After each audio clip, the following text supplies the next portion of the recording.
ओम शांति। 12/11/2020 की साकार महावाक्यों में प्यारे बाप दादा ने कहा, मुख्य पॉइंट सुनेंगे। पहला, तुम अभी वर्ल्ड सर्वेंट हो। तुम्हें किसी भी बात में देहाभिमान नहीं आना चाहिए। बाप जो पढ़ाते हैं उसे अच्छी रीति पढ़ना है। पढ़ने से भविष्य के जन्मों के लिए सोर्स ऑफ इनकम हो जाएगी, सुखी हो जाएंगे। हर 5000 वर्ष के बाद पढ़ते आते हैं। बाबा पूछते हैं ना, आगे कभी पढ़ने आए हो? तो सब कहते हैं हम हर 5000 वर्ष के बाद पुरुषोत्तम संगम युगे बाबा के पास आते हैं। यह याद रहेगा ना कि यह भी भूल जाते हो। दूसरी पॉइंट में बाबा ने कहा,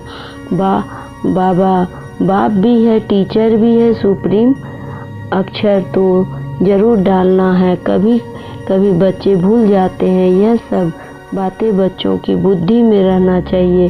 शिव बाबा की महिमा में ये अक्षर जरूर डालने हैं। सिवाय तुम्हारे और तो कोई जानते ही नहीं है। तुम समझा सकते हो तो गोया तुम्हारी विजय हुई है ना। तुम जानते हो बेहद का बाप, सर्व का सद्गति, सर्व का शिक्षक सद्गति दाता है। बेहद का सुख, बेहद का ज्ञान देने वाला है। फिर तीसरी पॉइंट में बाबा ने कहा, माया कितनी समर्थ है। ईश्वर को तो समर्थ कहते हैं, परंतु माया भी कम नहीं है। तुम बच्चे अभी एक्यूरेट जानते हो। इनका तो नाम ही रखा है रावण। राम राज्य और रावण राज्य, इस पर ही तो एक्यूरेट समझाना है। राम राज्य है तो जरूर रावण राज्य भी है। सदैव राम राज्य तो हो न सके। राम राज्य श्री कृष्ण का राज्य कौन स्थापन करते हैं, यह बेहद का बाप बैठ समझाते हैं। बाबा ने चौथी पॉइंट में कहा, तुम्हारे योग में ताकत कितनी जबरदस्त है। बाप कहते हैं तुम्हारे में ताकत बहुत है। भोजन तुम योग में रहकर बनाओ तो बुद्धि इस तरफ खींचेगी। भक्ति मार्ग में तो गुरुओं का जूठा भी खाते हैं। तुम बच्चे समझते हो भक्ति मार्ग का विस्तार तो बहुत है, उनका वर्णन नहीं कर सकते। यह बीज वह झाड़ है, बीज का वर्णन कर सकते हैं। बाकी कोई को बोलो पेड़ के पत्ते गिनती करो तो कर नहीं सकेंगे। अथा पत्ते होते हैं ना, बीज में तो पत्ते की निशानी दिखाई नहीं पड़ती है। वंडर है, इनको भी कुदरत कहेंगे। फिर बाबा ने 5वीं पॉइंट में कहा, तुम आत्माएं सभी हो शालिग्राम। मैं परम पिता पर माना परम आत्मा, उनके ऊपर कोई दूसरा नाम नहीं है। उस पर परम आत्मा का नाम शिव है। तो तुम भी ऐसे ही हो आत्मा, परंतु तुम सब शालिग्राम हो। शिव के मंदिर में जाते हो, वहाँ शालिग्राम बहुत रखते हैं। शिव की पूजा करते हैं तो शालिग्राम की भी साथ में करते हैं ना। तब बाबा ने समझाया था कि तुम आत्माएं और शरीर दोनों की पूजा होती है। हमारी तो सिर्फ आत्मा की होती है, शरीर है नहीं। तुम कितना ऊंच बनते हो। बाबा को तो खुशी होती है ना। बाप गरीब होता है तो बच्चे पढ़कर कितना चढ़ जाते हैं, क्या से क्या बन जाते हैं। बाप भी जानते हैं तुम कितने ऊंच थे, अब कितने आरफन के बन गए हो। बाप को नहीं जानते। अब हम विस्तार से मुख्य सार सुनेंगे। बाबा ने कहा, मीठे बच्चे, बाप जो पढ़ाते हैं उसे अच्छी रीति पढ़ो और 21 जन्मों के लिए सोर्स ऑफ इनकम हो जाएगी, सदा सुखी बन जाएंगे। फिर बाबा ने प्रश्न कहा, तुम बच्चों के अतीन्द्रिय सुख का गायन है क्यों?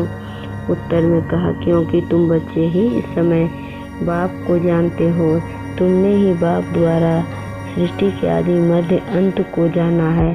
तुम अभी संगम पर बेहद में खड़े हो। जानते हो अभी हम इस खारी चैनल से अमृत के खारी चैनल में जा रहे हैं।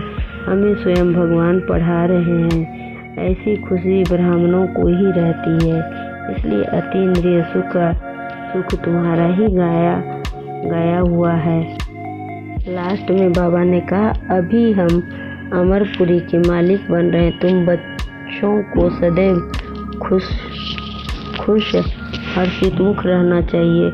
तुम बहुत स्वीट चिल्ड्रन हो।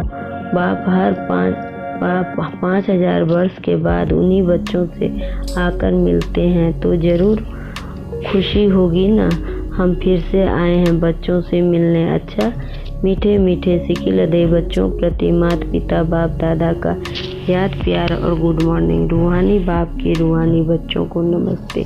हम रूहानी बच्चों की रूहानी बाप दादा को याद प्यार और गुड मॉर्निंग और नमस्ते। नमस्ते, सदा रहो हंसते, बन जाओ फरिश्ते, चलते रहो परम धाम के रास्ते। शुक्रिया बाबा, शुक्रिया बाबा, पद्मा पदम, शुक्रिया बाबा। धारणा के लिए मुख्य सार, पहली पॉइंट, हम गॉडली स्टूडेंट हैं, इसलिए पढ़ाई का नशा भी रहे तो अपने कैरेक्टर पर भी ध्यान हो।